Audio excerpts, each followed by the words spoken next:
Seniors, if your legs feel weaker lately, you might be making one of these three common vitamin mistakes. Let's fix that today so you can stay strong, steady, and confident on your feet. Every day, I see well-meaning older adults doing their best, eating right, staying active, taking supplements, yet their legs still feel stiff, tired, or unstable. Sound familiar? You're not alone. After age 60, we naturally lose up to 1% of muscle mass each year. But if your supplements aren't working with your body, that loss can happen even faster. Not because you're aging wrong, but because no one ever explained how timing and type can make or break your results. In fact, studies show that over 40% of older adults take supplements incorrectly and never realize it. In this video, we'll cover three common vitamin habits that could be holding your legs back, and how a few small changes might help you walk steadier, stand taller, and feel more energized in just weeks. And mistake number one? Even many doctors miss it. So before we begin, where are you watching from? And do you take vitamins daily? Leave a comment. We love hearing from you. And be sure to subscribe so you never miss a tip that could protect your strength, independence, and quality of life. Every point in this video is based on solid science. No speculation, no fluff. Just peer-reviewed studies done on people your age. All sources are listed in the description. Let's get started. One of the most overlooked mistakes I see, especially among adults over 60, is taking calcium supplements without pairing them with vitamin D and K2. It's a well-meaning habit. Many people start taking calcium to protect their bones as they age. But without the right support, that extra calcium might not help your bones at all. In fact, it could slowly do the opposite. Here's why. Calcium is just one piece of a three-part team. Vitamin D helps your body absorb calcium into the bloodstream. But vitamin K2 is the real traffic controller. It tells that calcium where to go, specifically into your bones and teeth, where it actually belongs. Without K2, your body can deposit calcium in the wrong places, like your arteries, kidneys, or soft tissues. That's not just uncomfortable. Over time, it can lead to stiffness, mobility issues, high blood pressure, and even increase your risk of falls due to poor mobility. According to the Journal of Nutrition, low vitamin K2 levels are associated with decreased leg strength and poorer bone flexibility in older adults. And here's the kicker. K2 isn't easy to get from the typical American diet. It's mostly found in fermented foods like natto, which most people don't eat. Unless you regularly eat fermented foods or aged cheeses, you're probably not getting enough K2.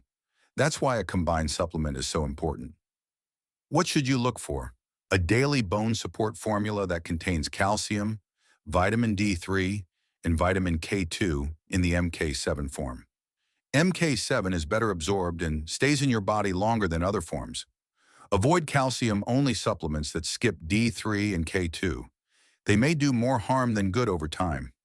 Always take your supplements with a meal that includes healthy fats, like olive oil, salmon, eggs, or a handful of walnuts.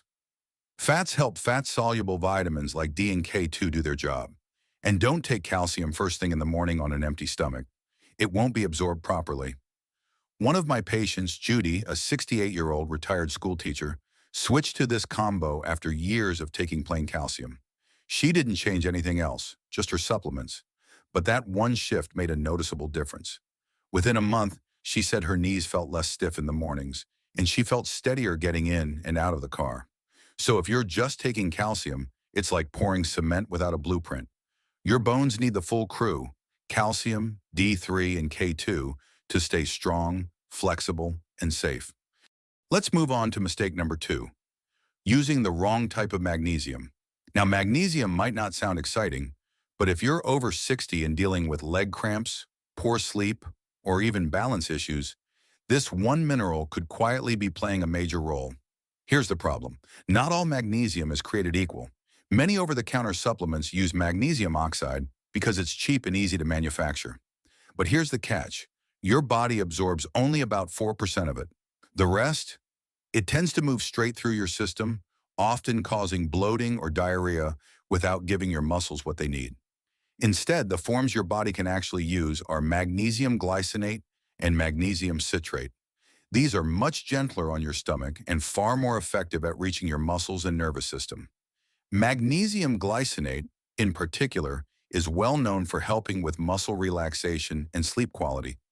Two things many of my patients struggle with after 60. One study published in Nutrients found that magnesium deficiency in older adults was strongly linked with increased fatigue, muscle cramps, and balance problems.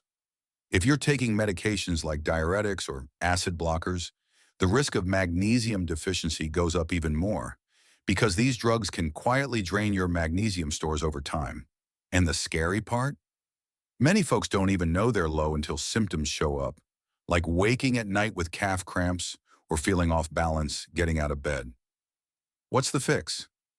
I usually recommend 200 to 400 milligrams of magnesium glycinate per day, taken in the evening with a light snack, something like a slice of whole grain toast with almond butter or a banana with a few walnuts. This helps improve absorption and also supports better sleep. Just don't take it on a completely empty stomach. Magnesium works best when paired with food. And always check with your doctor before adding magnesium, especially if you're on medication or have kidney concerns. One of my clients, George, he's 72, started taking magnesium glycinate at bedtime instead of magnesium oxide. Within 10 days, he told me, I slept like I used to 20 years ago, and my legs don't feel like they're yelling at me in the middle of the night. Magnesium might not be flashy, but when you get the right kind, it can quietly transform how your legs and your energy feel every single day. Now let's talk about one of the most common and overlooked mistakes, taking your vitamins at the wrong time. This may seem like a small detail, but it can make a big difference in how your body uses what you give it. Especially after 60, when absorption naturally slows down and your body needs more help using nutrients efficiently. Here's the issue. Many key vitamins, like A, D, E, and K, are fat-soluble. That means they need to be taken with food that contains fat to be properly absorbed. If you're taking them first thing in the morning with just water or coffee, you're likely losing most of the benefit. In fact, coffee may speed up digestion or act as a mild diuretic, flushing out nutrients before your body can absorb them. So how do we fix this? It's simpler than you think. Here's a sample vitamin schedule that I often recommend to older adults. Morning, with breakfast. Vitamin B complex, for energy and nerve support. Vitamin C helps with immune function and collagen. Afternoon, with lunch, preferably with healthy fats. Vitamin D 3 plus K2, essential for bones and arteries. Omega-3 fish oil, for brain and heart health. Multivitamin, only if it doesn't contain iron unless prescribed. Evening, with dinner or a small snack. Magnesium glycinate, supports muscles, sleep, and blood pressure. CoQ10, especially important if you're on statins, as they can lower your body's natural CoQ10 levels. Spreading out your supplements like this improves absorption, reduces digestive issues, and gives your body nutrients when it's most likely to use them. You don't have to change your whole lifestyle, just the timing. One of my clients, Harold, 72, a retired firefighter, had been taking all his vitamins at 6 a.m. with coffee. When he started using this schedule, he felt less groggy in the afternoons, had fewer nighttime leg cramps, and even started sleeping through the night. And that was within just 2 weeks. So next time you reach for your pills, think about the when, not just the what, because even the best supplement won't help much if your body can't absorb it properly. Let's take a quick moment to review what you've just learned, because these small changes can lead to big results. First, taking calcium without vitamin D, 3 and K2 can lead to stiffness, not strength. Second, the wrong type of magnesium may be doing little, or worse, causing unwanted side effects. And third, taking your vitamins at the wrong time might mean they're not helping you at all. But here's the good news. Now you know better, and that means you can start feeling better. Healing doesn't always mean doing more. Sometimes it means doing it smarter. You don't need to overhaul your whole routine. Just check your supplement labels, space them out thoughtfully, adjust your timing, and see how your legs respond over the next 2 to 4 weeks. If you felt a light bulb go off today, imagine how much stronger you'll feel a month from now. So, take that first small step. Your legs, your energy, and your independence are worth it. And if this helped you, please hit like, subscribe, and tap that little bell icon so you never miss a health tip that's made just for you. Thank you for caring about your health, your future, and the science that supports it. Stay steady, stay strong. I'm Dr. Benjamin Carter, and I'll see you in the next video. This video is for educational and informational purposes only. It does not replace medical advice. Please consult your healthcare provider before making changes to your diet, exercise, or supplement routine, especially if you have underlying health conditions.